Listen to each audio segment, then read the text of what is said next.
Hi, we're here again with Jules from Challenge Settlements, and we're just talking about pre-settlement inspections, which is something that's part of the process in buying a property, which is normally kind of handled by a real estate agent. But it's interesting to get a settlement agent's perspective on this. So, Jules, tell us a little bit more about pre-settlement inspections. Josh, the pre-settlement inspection is provided for in the joint forms and general conditions, which every purchaser should get and seller when they buy the property and they get their contract.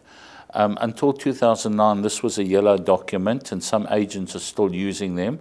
They currently have just amended them and they are blue. The forms provide that a buyer is entitled to go and do a pre-settlement inspection.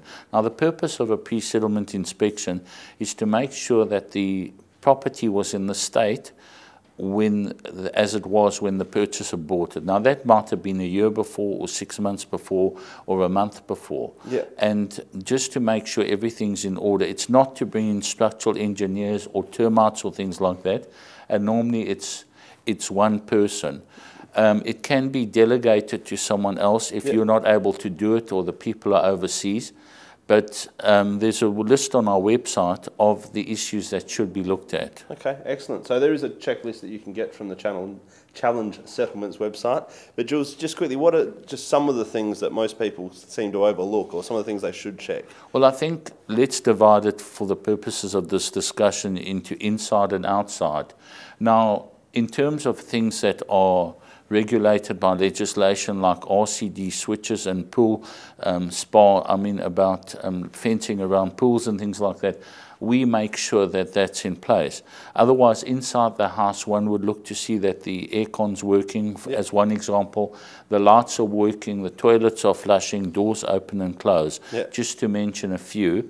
And then if you go outside, and I'd also go as far as checking doors opening and closing. Outside, I'd check things like the remotes for the garage, any remotes for the gates, reticulation, outside lighting, pool, spa.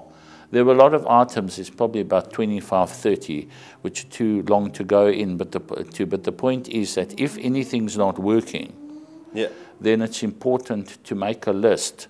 Because if the buyer finds something at pre-settlement stage that's not working, and they don't point it out, it's their last chance, it's their last call to get the seller to contribute it. And then what normally is done is the parties will get a quote and it'll be fixed up. We like to do that at Challenge before the matter settles, because otherwise the horse is bolted. It tends to go on for months, and we like to resolve it there and then.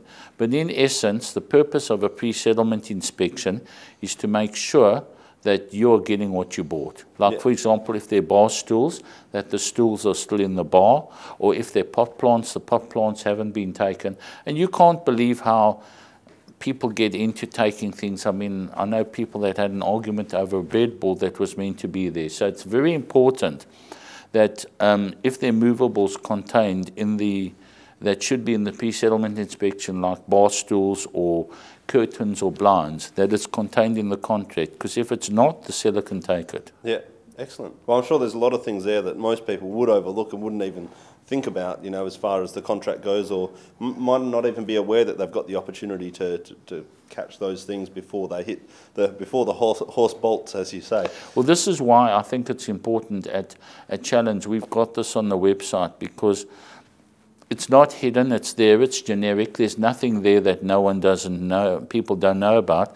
But if you're from over east and you don't know about property in Western Australia, or you're a migrant like we were, you don't know these things, and you learn, and you'll end up paying for things because you weren't told before.